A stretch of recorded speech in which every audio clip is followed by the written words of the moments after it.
उत्तराखंड में राज्यसभा के लिए कल्पना सैनी को उम्मीदवार बनाए जाने के साथ ही भारतीय जनता पार्टी के भीतर जो सवाल थे या जो उलझने थी और जो तमाम बड़े नेता टकटकी लगाए बैठे थे कि उनका नंबर लगेगा, ऐसा नहीं हुआ। रुड़की की रहने वाली कल्पना सैनी को बीजेपी ने राज्यसभा भेजने का फैसला किया है।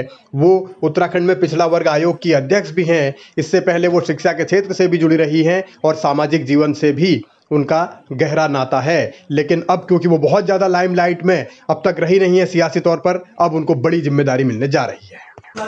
मुझे तो मेरे पास शब्द नहीं है। मैं कितनी आभारी हूँ अपने संगठन की, और मुझे गर्व भी है इस बात पर कि मेरे संगठन ने कभी अपने साधारण कार्यकर्ता को नज़रअंदाज नहीं किया। आज की मेरे को चुनना राज्यसभा के लिए संगठन के द्वारा, ये भी उसका एक उदाहरण है। और ये मेरा आश्वासन है संगठन को कि मैं संगठन की कसौटी पर हर तरह से खरी उतरूंगी।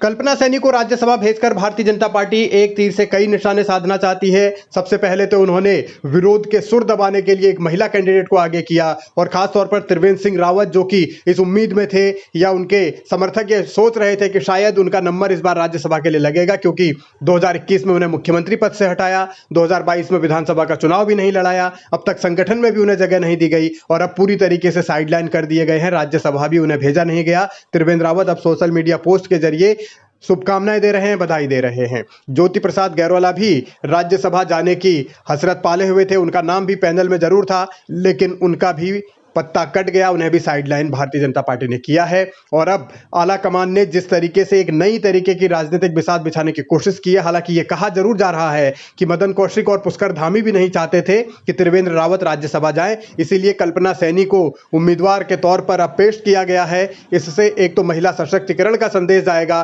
साथ ही हरिद्वार जिले में जिस तरीके से विधानसभा चुनाव में बीजेपी कमजोर हुई थी, सिर्फ 3 विधानसभा की सीटें उसने जीती थी, तो अब 2024 के लिहाज से कोई रिस्क पार्टी लेना नहीं चाहती। इसीलिए कल्पना सैनी पर दांव खेला गया है और उनको राज्यसभा भेजकर नई बिसात बिछाई गई है। सबका सम्मान है और ये प्रकट करता है इस बात को कि रुड़की के लिए कितना चिंतित रहता है मेरा संगठन कि ये रुड़की, ये जिला हरिद्वार, ये उत्तराखंड विकास करे।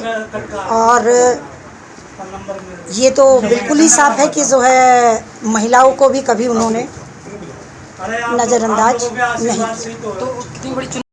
कल्पना सैनी को राज्यसभा भेजने के मायने यही हैं कि भारतीय जनता पार्टी महिला वोट बैंक को अपने साथ बनाए रखना चाहती है, साथ में ओबीसी तबके को भी जोड़े रखना चाहती है। और इन तमाम पहलुओं के अलावा जो सीनियर लीडरशिप उत्तराखंड की, जो अपने को स्वयंभू नेता मानते हैं, उनको भी ठिकाने लगाया गया है। और बार बार जो नेता ये कहते थे कि पार्टी के भीतर तमाम तरीके की चीज़ें उनके इशारे पर होती हैं, तो ऐसे नेताओं को दिल्ली दरबार ने करारा तमाचा मारा है और उनके सियासी भविष्य पर भी अब संकट के बादल मंडरा रहे हैं।